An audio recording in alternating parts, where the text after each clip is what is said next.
Shana POV. Ano na naman ang nangyari sa inyong dalawa? Malapit na magbagong taon, tapos kayo asot pusa pa rin. Tukoy ko sa dalawang tao na narito sa opisina ko. Nasa mahabang sofa, nakaupo sa pinakadulo ang bawat isa, at parehong nakahalukip-kap, at matalim ang tingin sa isa't isa. Ilang beses na akong pumupunta dito tapos bawal daw, pagsabihan mo yung friend/na bruha na babae na yan ha. Nakakainis na yan. Wika ni Monshin, na masama talaga ang tingin kay Natalia.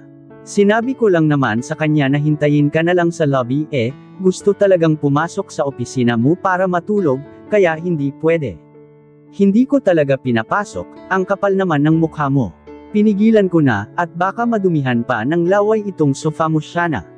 Pero matigas ang ulo Ano? Rason naman ni Natalia. You, babae ka, hindi tumutulo ang laway ko kapag natutulog ako. Di, ang lakas mo humilik. Hoy! Ano, hindi kaya. Sige Beshi Monshi, bakit biglang naubusan ng salita kasi totoo, I smirked. Oo kaya huwag ka nang maangan dyan dahil alam ko.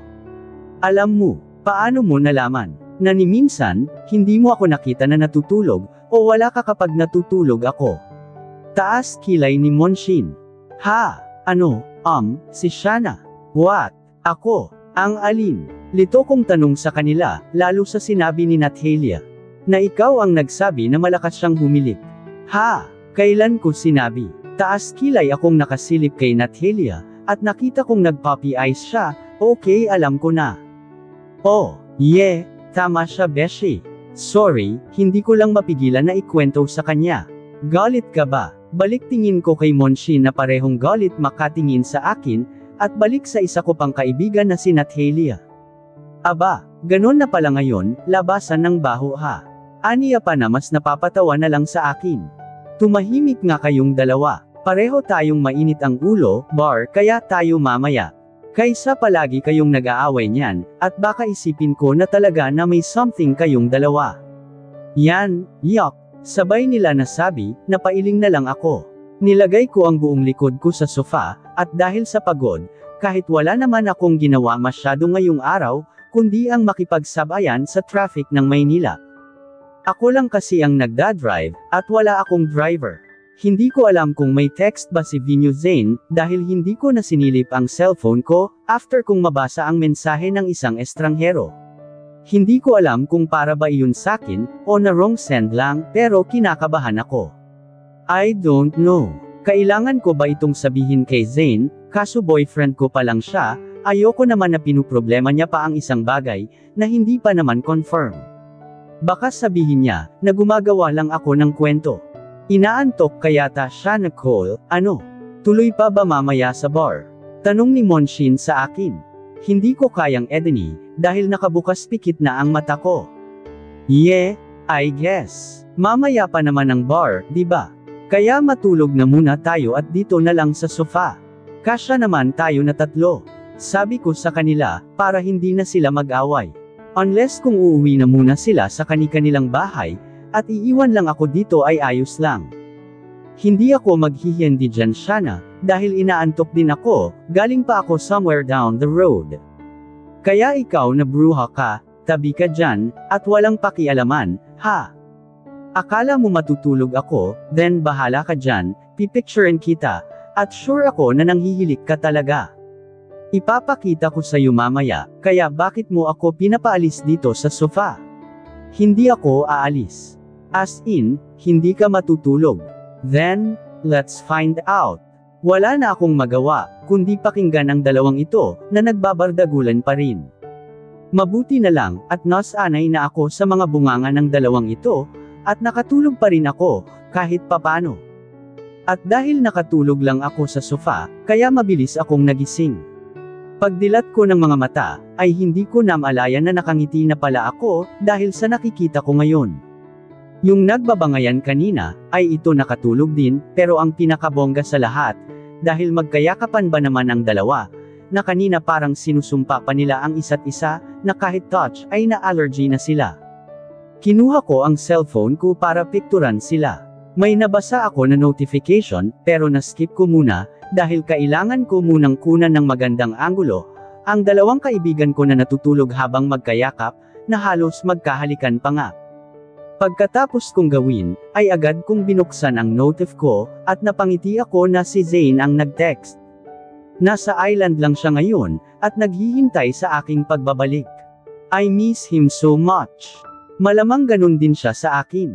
Bukas na ako uuwi, dahil na-miss ko ang mga kaibigan ko ngayon, at pagbigyan ko sila na magkasama, baka sa paraan na ito, ay magka-develop silang dalawa, yung maging friends na rin sila sa isa't isa. Nagulat ako na bigla na lang nagsisigawan itong dalawa. Nahulog pa nga si Monshin sa sofa. Bakit ka nakayakap sa akin? Tanong ni Natalia, habang tinatabunan ang kanyang dibdib habang nakaupo. Pilit namang tumayo si Monshin, habang may iniinda. Hoy, babae ka. Ikaw ang nakayakap sa akin, bruha na ito. Ang sakit ng pangupo ko. Gay ka talaga. Reklamo ni Monshin, habang ako, ito kumakain lang ng chichirya.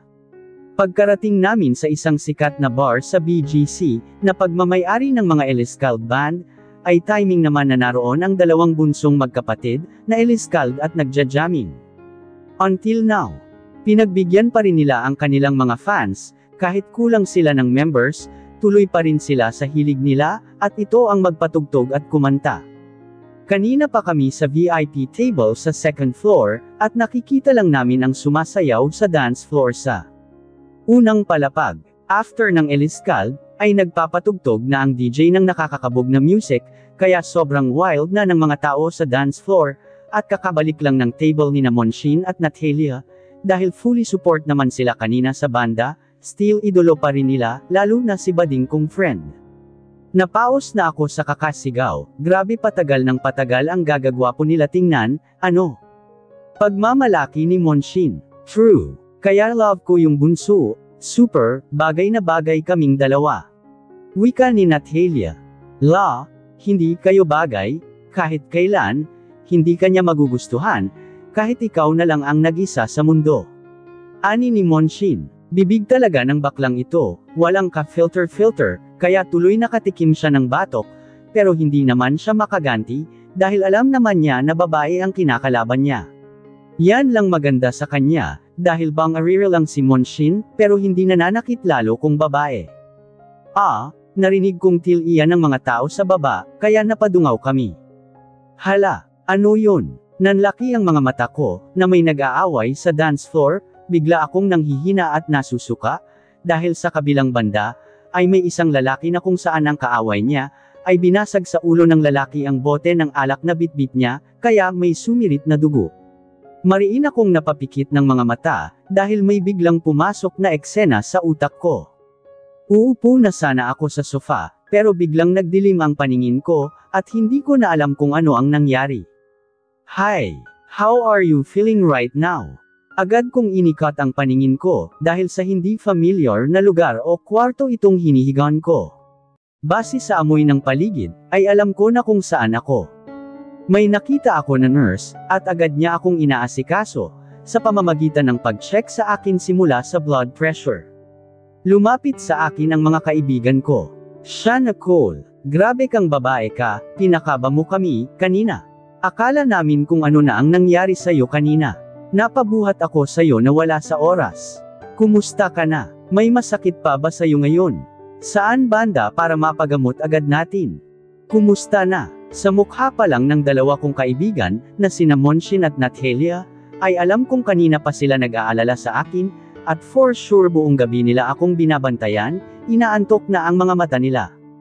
What happened ba? Tinulungan ako ni Monshin na makaupo sa hospital bed. Sinandal ko ang likod sa headboard, para makarelax ako, at pinakiramdaman ang sarili ko, kung may masakit ba at saang parte. Hindi mo ba naaalala? Pilit kong inaalala ang sinabi ni Natalia at umiling. Well, nahimitay ka kasi kanina, habang nasa bar tayo at nagiinuman. Masama na ba yung pakiramdam mo bago tayo pumunta? Sana sinabi mo, at hindi ka naman namin pipilitin. Dahil sa sinabi ni Monshin, ay agad may naalala ako. Oh hala, bakit ka umiyak? Tatawagan ba natin si Lola Alma? Umiling ako. Kumusta na yung tao? Bigla kong naitanong sa kanila. Sinong tao? Tanong ni Natalia, yung lalaking hinampas ng bote sa ulo. Nakita ko yung dugo. Iyak ko sa harapan nila. Takot ka sa dugo. Takot ka sa mga ganon na may nag-aaway. Tumanggo ako sa sinabi ni Monshin. Kaya pala, nanginginig ka kanina, after mong dumungaw sa baba. Ngayon alam na namin, sorry kung nakita mo, pero ayon sa balita na nakalap namin, na okay naman yung lalaki, at nadala naman agad sa malapit na hospital, at yung suspect ay ayon na sa presinto na, yung nag-aamok ng away. Buti nga sa kanila, dapat chill lang sa pag-iinuman, hindi yung hindi na pala kaya makipag-away pa. Buti pa ako mabait paliwanag ni Natalia, kaya tumanggo ulit ako. At least kahit papano gamaan ang loob ko, dahil kahit hindi ko man kilala ang pinukpok, ay nasa maayos na siya na kalagayan. Bigla kaming napatingin sa pinto, nang may pumasok na doktor sa kwarto. Excuse me ma'am, sir, pwede ko po bang makausap muna ang pasyente? Tanong na medyo may edad na doktor. Yeah, sure, iiwan ka muna namin dito ha. Bibili lang muna kami ng pagkain mo. Kahit ano lang ba sayo basta may sabaw. Tumanggo ako sa sinabi ni Natalia. Babalik kami, okay, Doc. Kayo na po ang bahala sa kanya, salamat. Wika ni Monshin. Don't worry, Lim'll take care of her. Pagkasabi ni Monshin, ay tuluyan na silang lumabas ng kwarto sina Monshin at Natalia, at narinig ko pa silang nagbabangayan. Kahit kailan talaga ang dalawang ito. Mga aso't pusa, hindi na ako magugulat kung magkainlaban ito. Ano ang nararamdaman mo ngayon? Tanong ng doktora sa akin, chinek niya ang BP ko at ngumiti sa akin. Normal naman ang BP mo, iha. Medyo nahihilo lang po, Doc. I see, kailangan mo talaga ng pahinga, maybe dahil yan sa alak na nainom mo. But iha, paalala ko lang sa'yo, na ang alak ay masama yan sa anak mo, kaya bigla akong nagulat sa sinabi ng doktor. Ano po iyon? Anak po, nalilito kong tanong. Ngumiti si doktora sa akin. Yes po, congratulations mommy. Buntis ka po. And reminder lang, na iwasan na ang alak na makakasama kay baby.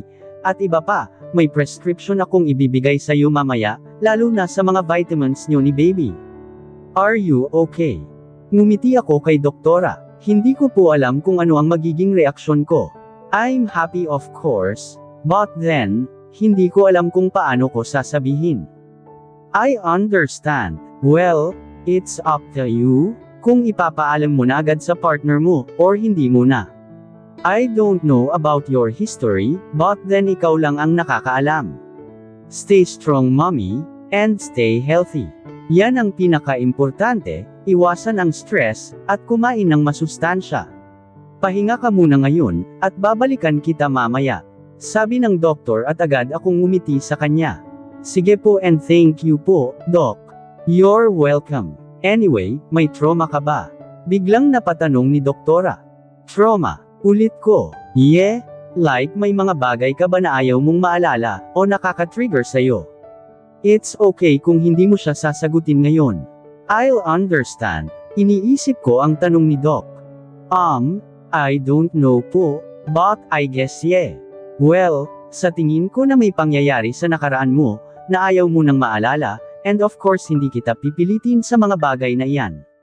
All you have to do right now, is iwasan ang mga bagay na nakaka-trigger sa'yo. Kung kailangan mo ng makakausap then don't worry, nandito naman ako.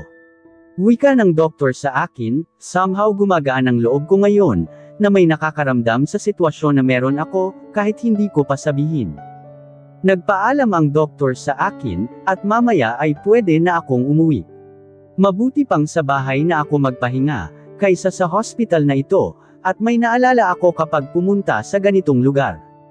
Napunta ang tingin ko sa maliit ko na tiyan. Ngumiti ako, at hinimas na kung saang parte ba ngayon ang baby ko. Hindi pa naman halata, pero na-excite na ako. Sana okay lang kay Lola Alma, na nauna na kami sa honeymoon ni Zane, kaya kami nakabuo ngayon, kaysa magpakasal. Sana lang hindi paluhurin sa asin, ang gwapo kong soon-to-be husband. Baka gawin ko rin iyon. Kaya ngayon pa lang, na maliit pa ang tiyan ko, ay pipilitin kong tapusin ang mga pending ko na trabaho bilang architect, at lalo na sa pagiging model. Para kung lumaki na ang tiyan ko, ay focus lang ako sa sarili ko, para kay baby. Kinuha ko ang cellphone ko, na nasa tabi ko lamang. May tumatawag kasi. Napangiti ako na pangalan ni Vinyo Zane ang nabasa ko. Nagdadalawang isip ako, sasabihin ko kaya sa kanya na magkakababy na kami. Ano kaya ang maramdaman niya, kapag malaman na malapit na siyang maging ama? Masaya. Tatanggapin niya kaya kami ng baby ko. Bahala na. Hi po. Ngiti kong sabi sa kanya.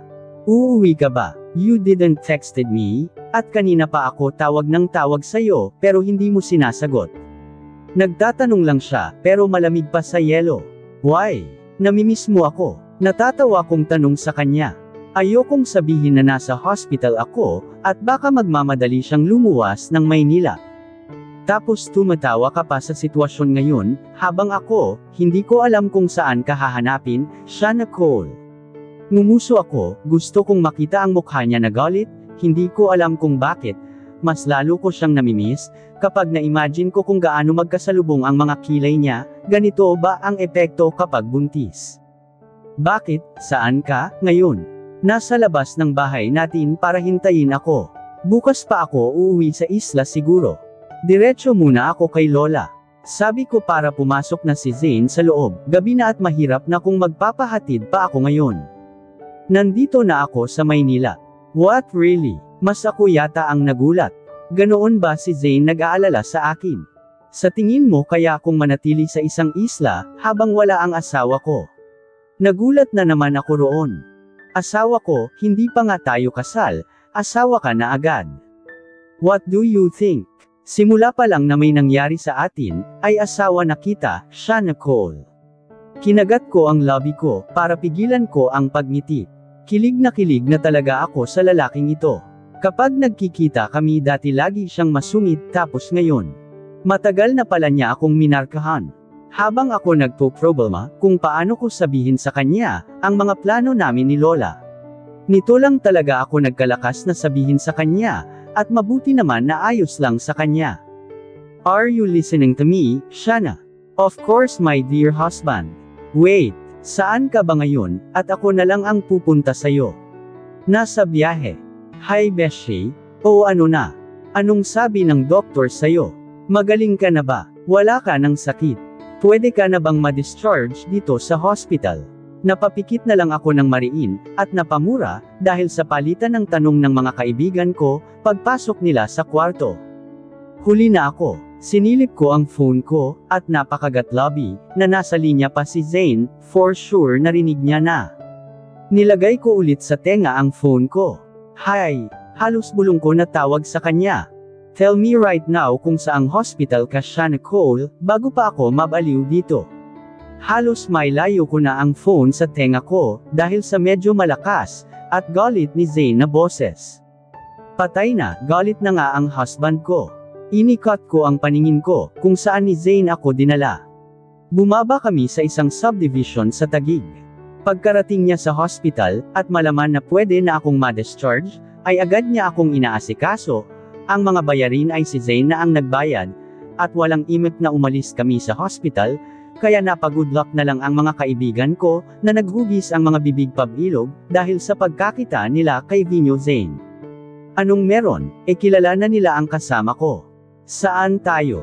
Kaninong bahay ito? Tanong ko, at patuloy pa ring inikat ang paningin, at baka may babae na nagtatago, malay natin, nanigurado lamang ako.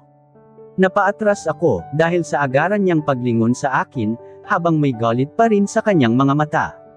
This is my house, kaya wala kang dapat puproblemahin, kahit sumigaw ka pa, gabi na at delikado na kung uuwi tayo sa Elsla. Go upstairs and change your clothes, use mine. O-order lang ako ng pagkain natin. Malamig ni Zane na sabi sa akin, kaya napanguso ako. Bamaling ang tingin ko sa itaas, kung saan merong hagdanan na semento, at kulay black naman ang railings nito. At tanaw ko rito sa baba, ang nag-iisang kwarto lamang sa itaas. Maganda ang bahay, white color halos lahat ng pintura sa paligid, at tanging TV at sofa lang ang nakalagay sa gitna ng sala, na may gray na carpet. Simple lang, at magandang tingnan sa mga mata, hindi yung maraming naka-display. Pero mas gaganda pa ito, Kapag nilagyan ko ng painting sa wall, kung saan paakyat ng hagdan, at sa may sala. Wait, bakit naging interesado ako sa bahay na hindi ko naman bahay, at hindi naman ako nakakontrata? Gumagalaw na naman ang imagination ko, basta usapang bahay. Ganito ba talaga, kapag isa kang architect ng bahay, at painter at the same time? Sumasabay ang mga ideya ko sa utak. Go upstairs and change your clothes, siya na call. Napairap ako, biglan na lang malamig ang lalaking nasa harapan ko. May nagawa ba akong mali? Parang wala naman yata. Ayoko, natatakot akong umakyat, hindi ko ito bahay. Ani ko, at umupo sa couch na kulay black ang kulay katabi niya.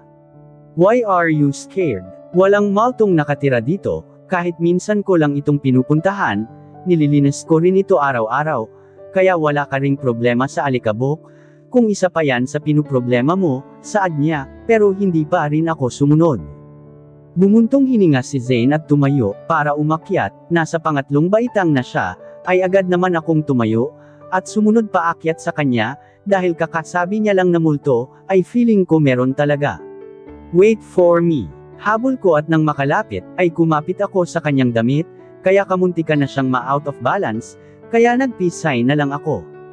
Sorry na. Hindi ko alam kung bakit mas malamig ka pa sa yelo ngayon sa akin, kaya sorry kung may nagawa man akong mali. Pagmamakaawa ko, natigilan siya sa sinabi ko, at bumuntong hininga na lamang, at agad niyang kinuha ang kamay ko, na nakakapit sa kanyang damit, at pinulupot niya ang mga kamay naming dalawa, at sabay na kaming umakyat sa itaas, kahit hindi siya nagsasalita. Mabuti pa ang ice na tutunaw, ang galit ni Zane. Kaya sa akin, kailan matutunaw? Binuksan ni Zane ang nag-iisang pinto, at pinindot ang ilaw, habang nakasunod lang ako sa kanya. Naglakad na naman siya na hila ako, at pagkarating sa kama niya, ay pinaupo niya ako. Dinungaw niya ako, at pinagmasdan. Iniwan niya ako doon, at pumunta sa kanyang walk-in closet. Pagbalik ni Zane, may dala na siyang damit para sa akin na kulay v-neck white. Dahil nakadress ako, kaya hinailan niya na lang ito paitaas para haborin sa akin, habang tahimik lang kaming dalawa, at ako naman, ay tahimik lang din nakamasid sa kanya. Pinasuot ni Zane sa akin, ang damit niya na mahaba malapit naman sa tuhod. Maya-maya ay tinanggal niya ang bra ko para komportable akong makakilos. Nagtatanggal rin kasi ako ng bra kapag nasa Elsa dahil masikip. Don't worry, tayo lang dalawa sa bahay. Tumanggo lang ako sa kanya.